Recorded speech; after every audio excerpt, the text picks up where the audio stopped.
Hello, dear students, good morning. Today we are going to take a pledge. Before starting our work, now let's start pledge. I, Satvinder Kaur, committed to be vigilant and bear in mind at all times the risk to myself and my colleagues from COVID-19. I promise to take unnecessary precautions that prevent the spread of this deadly virus. I promise to follow and encourage others to follow the key COVID appropriate behavior, to always wear a mask, face cover, especially when in public places, to maintain a minimum distance of 6 feet from others, to wash my hands frequently and thoroughly with soap and water. Together, we will win this fight against COVID-19. 6th grade, chapter number 8, ਭਾਗਾਂ ਵਾਲੀ ਕੱਟੀ। ਮਾਂ ਆਪਣੀ ਮੱਝ ਨੇ ਕੱਟੀ ਦਿੱਤੀ ਆ। ਹਰਮਨ ਖੁਸ਼ੀ ਜ਼ਾਹਰ ਕਰਦਾ ਹੋਇਆ ਆਪਣੀ ਮਾਂ ਨੂੰ ਕਹਿਣ ਲੱਗਾ, ਹਰਮਨ ਤੇਰੇ ਮੂੰਹ ਵਿੱਚ ਘਿਓ ਸ਼ੱਕਰ ਕਿੱਡੀ ਸੋਹਣੀ ਖਬਰ ਸੁਣਾਈ ਆ। ਅਵਤਾਰ ਕੌਰ ਖੁਸ਼ ਹੁੰਦੀ ਬੋਲੀ, ਮਾਂ ਮੱਝ ਵਾਸਤੇ ਜਲਦੀ ਨਾਲ ਕਾੜਾ ਤਾਂ ਤਿਆਰ ਕਰ ਲੈ, ਕਿਤੇ ਇਸ ਨੂੰ ਬਾਦੀ ਨਾ ਹੋ ਜਾਵੇ। ਠੀਕ ਹੈ, ਨਾਲੇ ਕੱਟੀ ਵਾਸਤੇ ਮੈਨੂੰ ਕੋਈ ਮੋਟਾ ਜਿਹਾ ਕੱਪੜਾ ਤਾਂ ਦੇ, ਕਿਤੇ ਠੰਡ 'ਚ ਨਾ ਹੀ ਮਰ ਜਾਵੇ। ਮੈਂ ਹੁਣੇ ਲੈ ਕੇ ਆਈ, ਤੂੰ ਜਾ ਕੇ ਕੱਟੀ ਨੂੰ ਢੱਕ, ਮੈਂ ਕਾੜਾ ਲੈ ਕੇ ਆਪ ਆਉਂਦੀ ਹਾਂ। ਉੱਦਾਂ ਕੱਟੀ ਕਿਹੋ ਜਿਹੀ ਆ, ਕਿਹੜੇ ਰੰਗ ਦੀ ਆ? ਅਵਤਾਰ ਕੌਰ ਖੁਸ਼ ਹੁੰਦੀ ਬੋਲੀ, ਮਾਂ ਕਾਲੇ ਰੰਗ ਦੀ ਆ, ਉਹਦੇ ਮੱਥੇ ਤੇ ਚਿੱਟੇ ਰੰਗ ਦੀ ਫੁੱਲੀ ਵੀ ਹੈ। ਹਰਮਨ ਫਿਰ ਤਾਂ ਬੜੇ ਭਾਗਾਂ ਵਾਲੀ ਆ, ਕਹਿੰਦੇ ਨੇ ਜਿਹਦੇ ਮੱਥੇ ਤੇ ਫੁੱਲੀ ਹੋਵੇ ਉਹ ਪਸ਼ੂ ਭਾਗਾਂ ਵਾਲਾ ਹੁੰਦਾ ਹੈ।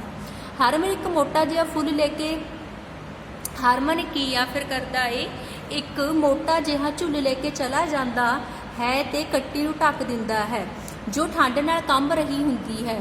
ਉਹ ਉਸ ਦੀ ਸੇਵਾ ਵਿੱਚ ਲੱਗ ਜਾਂਦਾ ਹੈ। ਜਦ ਨੂੰ ਅਵਤਾਰ ਕੌਰ ਕਾੜਾ ਬਣਾ ਕੇ ਲੈ ਆਉਂਦੀ ਹੈ। ਦੋਵੇਂ ਮਾਂ ਪੁੱਤ ਮੱਝ ਨੂੰ ਕਾੜਾ ਕੀ ਕਰਦੇ ਨੇ, ਫਿਰ ਪਿਲਾਉਂਦੇ ਨੇ। ਅੱਗੇ ਫਿਰ ਕੀ ਹੈ, ਘਰ ਵਿੱਚ ਕੱਟੀ ਦੇ ਆਉਣ ਤੇ ਘਰ ਤੇ ਸਾਰੇ ਜੀ ਕੀ ਹੁੰਦੇ ਨੇ, ਬਹੁਤ ਹੀ ਜ਼ਿਆਦਾ ਖੁਸ਼ ਹੁੰਦੇ ਨੇ।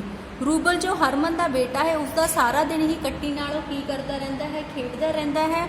ਪਰੰਤੂ ਸੁਖਜੀਤ ਜੋ ਹਰਮਨ ਦੀ ਪਤਨੀ ਹੈ, ਬਹੁਤ ਖੁਸ਼ ਵਿਖਾਈ ਦਿੰਦੀ ਹੈ। ਜਦੋਂ ਕੱਟੀ ਬਾਰੇ ਸਾਰੇ ਚਹਿਕ ਕੇ ਗੱਲਾਂ ਕਰਦੇ ਹਨ ਤਾਂ ਉਹ ਉੱਠ ਕੇ ਚਲੀ ਜਾਂਦੀ।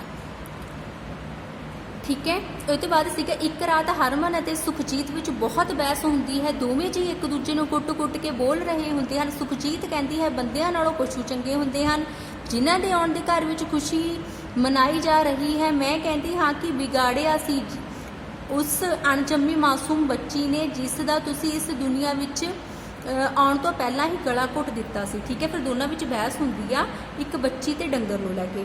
ਹਾਂ, ਘੁੱਟ ਦਿੱਤਾ ਗਲਾ, ਜਾਂ ਜੋ ਕਰਨਾ ਕਰ ਲੈ। ਹਰਮਨ ਵੀ ਗੁੱਸੇ ਵਿੱਚ ਬੋਲਿਆ, ਮੈਂ ਕੀ ਕਰਨਾ ਹੈ, ਪਰ ਤੁਸੀਂ ਜੋ ਕੁਕਰਮ ਕੀਤਾ ਹੈ ਰੱਬ ਤੁਹਾਨੂੰ ਮਾਫ ਕਦੇ ਨਹੀਂ ਕਰੇਗਾ। ਰੱਬ ਦੀ ਮਰਜ਼ੀ ਦੇ ਖਿਲਾਫ ਜਾ ਕੇ ਤੁਸੀਂ ਕੀਤਾ ਹੈ, ਇੱਕ ਦਿਨ ਤੁਹਾਨੂੰ ਜ਼ਰੂਰ ਭੁਗਤਣੀਆਂ ਪੈਣਗੀਆਂ। ਸੁਖਜੀਤ ਵੀ ਉਹਨੇ ਗੁੱਸੇ ਵਿੱਚ ਬੋਲ ਰਹੀ ਸੀ। ਭਾਵ ਕਿ ਉਹ ਦੋਨੋਂ ਆਪਸ ਵਿੱਚ ਲੜ ਰਹੇ ਨੇ ਕਿਸੇ ਬੱਚੇ ਦੀ ਡੈਥ ਨੂੰ ਲੈ ਕੇ। ਸ਼ਾਇਦ ਉਹਨਾਂ ਨੂੰ ਜੋ ਬੱਚਾ ਨਹੀਂ ਚਾਹੀਦਾ ਸੀ ਉਹਦੇ ਬਾਰੇ ਕੀ ਹੋ ਰਹੀ ਸੀ, ਬਹਿਸ ਹੋ ਰਹੀ ਸੀ। ਨੈਕਸਟ ਵੀ ਹੈ, ਸੁਖਜੀਤ ਐਵੇਂ ਗੱਲ ਨੂੰ ਵਧਾਣਾ, ਜੋ ਹੋ ਗਿਆ ਸੋ ਹੋ ਗਿਆ। ਮੈਂ ਨਹੀਂ ਸਾ ਚਾਹੁੰਦਾ ਕਿ ਤੂੰ ਕਿਸੇ ਬੱਚੀ ਨੂੰ ਜਨਮ ਦੇਵੇ। ਮੈਂ ਤਾਂ ਮੁੰਡਿਆਂ ਦੀ ਜੋੜੀ ਚਾਹੁੰਦਾ ਹਾਂ, ਜਿਹੜੇ ਵੱਡੇ ਹੋ ਕੇ ਮੇਰੇ ਕੰਮਕਾਰ ਨੂੰ ਸੰਭਾਲਣਗੇ, ਮੇਰੀ ਕੁੱਲ ਨੂੰ ਅੱਗੇ ਚਲਾਉਣਗੇ। ਠੀਕ ਹੈ, ਹਰਮਨ ਸਫਾਈ ਦਿੰਦਾ ਬੋਲਿਆ। ਫਿਰ ਹਰਮਨ ਕੀ ਆ, ਆਪਣੀ ਘਰ ਵਾਲੀ ਨੂੰ ਕਹਿੰਦਾ ਮੈਨੂੰ ਬੱਚੀ ਨਹੀਂ ਚਾਹੀਦੀ ਸੀ, ਇਸ ਕਰਕੇ ਮੈਂ ਬੱਚੇ ਦਾ ਬਰਥ ਨਹੀਂ ਹੋਣ ਦਿੱਤਾ। ਮੈਨੂੰ ਤਾਂ ਸਿਰਫ 2 ਬੇਟੇ ਹੀ ਚਾਹੀਦੇ ਸੀ, ਜਿਹੜੀ ਅੱਗੇ ਜਾ ਕੇ ਕੀ ਕਰਨ, ਮੇਰੀ ਹੈਲਪ ਕਰਨ। ਮੈਂ ਕਹਿੰਦੀ ਹਾਂ ਕੁੜੀਆਂ ਕਿਸ ਗੱਲ ਤੋਂ ਘੱਟ ਨੇ। ਅੱਜ ਕੁੜੀਆਂ ਸਭ ਪਾਸੇ ਅੱਗਾ ਹੀ ਨਿਕਲ ਰਹੀਆਂ ਹਨ। ਨਾਲੇ ਕੁੱਲ ਚਲਾਉਣ ਵਾਸਤੇ ਘਰ ਪਹਿਲਾਂ ਹੀ ਮੁੰਡੇ ਦੀ ਦਾਤ ਸਾਨੂੰ ਮਿਲ ਚੁੱਕੀ ਹੈ। ਉਸ ਦੀ ਭੈਣ ਵੀ ਇਸ ਦੁਨੀਆ ਵਿੱਚ ਆ ਜਾਂਦੀ ਤਾਂ ਕੀ ਲੋੜਾ ਆ ਜਾਣਾ ਸੀ। ਨਾਲੇ ਮੁੰਡੇ ਦੇ ਰੱਖੜੀ ਬੰਨ੍ਹਣ ਲਈ ਉਸ ਦੀ ਭੈਣ ਦਾ ਹੋਣਾ ਜ਼ਰੂਰੀ ਹੈ। ਕੁੜੀਆਂ ਤਾਂ ਮਾਪਿਆਂ ਤੇ ਉੱਦਾਂ ਹੀ ਸ਼ਾਹੀ ਜਿਉਂਦੀਆਂ ਨੇ। ਸੁਖਜੀਤ ਕੁੜੀਆਂ ਦੇ ਜਨਮ ਦੇ ਹੱਕ ਵਿੱਚ ਬੋਲਦੇ ਆ, ਭਾਵ ਕਿ ਉਹ ਕੁੜੀਆਂ ਦੇ ਹੱਕ ਵਿੱਚ, ਜਿਹੜਾ ਪਿਓ ਹੈ ਕੀ ਹੈ, ਮੁੰਡਿਆਂ ਦੇ ਹੱਕ ਵਿੱਚ ਹੈ। ਹੁਣ ਹਰਮਨ ਕੋਲ ਕੋਈ ਜਵਾਬ ਨਹੀਂ ਸੀ। ਸ਼ਾਇਦ ਉਸ ਦੀਆਂ ਅੱਖਾਂ ਖੁੱਲ੍ਹ ਗਈਆਂ ਸਨ। ਲੱਗਦਾ ਸੁਖਜੀਤ ਦੀ ਗੱਲ ਦਾ ਉਸ ਕੋਲ ਕੋਈ ਜਵਾਬ ਨਹੀਂ ਸੀ, ਇਸ ਲਈ ਉਸਨੇ ਉੱਠ ਕੇ ਜਾਣਾ ਹੀ ਮੁਨਾਸਬ ਸਮਝਿਆ। ਕੁਝ ਮਹੀਨਿਆਂ ਬਾਅਦ ਸੁਖਜੀਤ ਫਿਰ ਗਰਭਵਤੀ ਹੋ ਗਈ, ਭਾਵ ਕਿ ਉਹਦੇ ਫਿਰ ਤੋਂ ਬੱਚਾ ਹੋਣ ਵਾਲਾ ਸੀ। ਇਸ ਵਾਰ ਉਸਦੇ ਮਨ ਨਾਲ ਪੱਕਾ ਫੈਸਲਾ ਕਰ ਲਿਆ ਸੀ ਕਿ ਉਹ ਅਲਟਰਾਸਾਊਂਡ ਕਰਾਉਣ ਹੀ ਨਹੀਂ ਚਾਹੇਗੀ।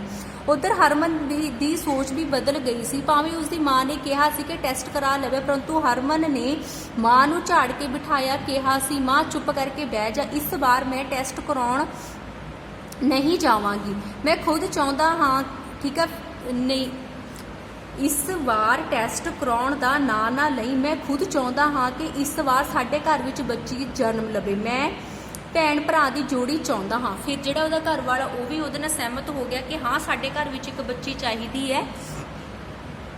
ਸੁਖਜੀਤ ਨੇ ਇਹ ਗੱਲ ਸੁਣੀ ਤਾਂ ਉਹ ਫੁੱਲੀ ਨਹੀਂ ਸੀ ਸਮਾ ਰਹੀ। ਉਹ ਸੋਚ ਰਹੀ ਸੀ ਕਿ ਇਹ ਕੱਟੀ ਹੀ ਭਾਗਾਂ ਵਾਲੀ ਹੈ ਜਿਸ ਨੇ ਸ਼ਾਇਦ ਹਰਮਨ ਦੀ ਸੋਚ ਨੂੰ ਬਦਲ ਦਿੱਤਾ ਹੈ।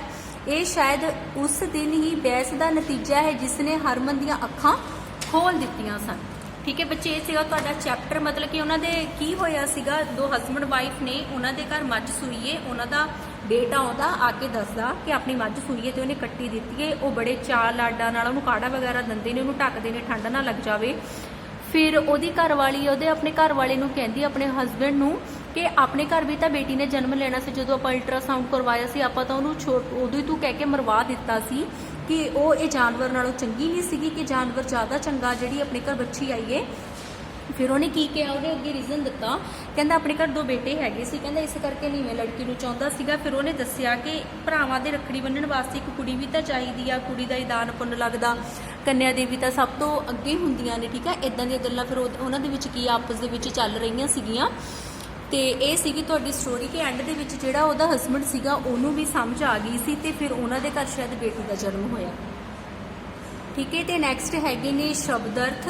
ਔਖੇ ਸ਼ਬਦਾਂ ਦੇ ਅਰਥ ਵੀ ਆਪਾਂ ਇੱਥੇ ਰੀਡ ਕਰ ਲੈਂਦੇ ਹਾਂ। ਬੱਚੇ ਸਾਰੇ ਸ਼ਬਦ ਅਰਥ ਜਿਹੜੇ ਹੈਗੇ ਨੇ ਤੁਸੀਂ ਆਪਣੀ ਫੇਅਰ ਨੋਟਬੁੱਕ ਤੇ ਕਰਨੇ ਆ। ਮੈਂ ਤੁਹਾਨੂੰ ਰਿਟਨ ਅਸਾਈਨਮੈਂਟ ਵਿੱਚ ਦਮਾ ਭਾਵੇਂ ਨਾ ਦਮਾ। ਠੀਕ ਹੈ, ਤੇਰੇ ਮੂੰਹ ਵਿੱਚ ਘਿਓ ਸ਼ੱਕਰ, ਤੂੰ ਹਮੇਸ਼ਾ ਖੁਸ਼ ਰਹੇ, ਫੁੱਲੀ, ਨਿਸ਼ਾਨ, ਚਹਿਕ ਚਹਿਕ ਕੇ, ਬਹੁਤ ਖੁਸ਼ ਹੋ ਕੇ, ਅਣਜੰਮੀ, ਜਿਸ ਨੂੰ ਜਨਮ ਨਾ ਦਿੱਤਾ ਗਿਆ ਹੋਵੇ, ਲੋੜਾ ਆ ਜਾਣਾ, ਮਾੜੀ ਘਟਨਾ ਵਾਪਰ ਜਾਣੀ, ਖਬਰ, ਸਮਾਚਾਰ, ਝੁੱਲ, ਬੋਰੀਆਂ ਦਾ ਬਣਿਆ ਮੋਟਾ ਜਿਹਾ ਕੱਪੜਾ, ਕੁੱਦ ਕੁੱਦ ਕੇ ਬੋਲਣਾ, ਉੱਚੀ ਉੱਚੀ ਬੋਲਣਾ, ਗਲਾ ਘੁੱਟ ਦੇਣਾ, ਮਾਰ ਦੇਣਾ, ਕੁਕਰਮ, ਭੈੜਾ ਕਰਮ ਜਾਂ ਮਾੜੇ ਕੰਮ, ਅੱਖਾਂ ਖੁੱਲ੍ਹ ਜਾਣੀਆਂ, ਸਮਝ ਆ ਜਾਣੀ।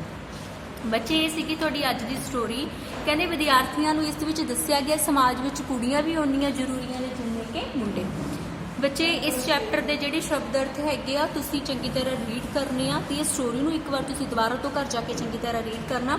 ਬਾਕੀ ਜਿਹੜੇ ਦਾ ਬੁੱਕ ਵਰਕ ਹੈਗਾ ਮੈਂ ਤੁਹਾਨੂੰ ਨੈਕਸਟ ਕਲਾਸ ਦੇ ਵਿੱਚ ਇਹ ਵੀ ਤੇ ਰਿਟਨ ਅਸਾਈਨਮੈਂਟ ਵਿੱਚ ਦੇਵਾਂਗੀ।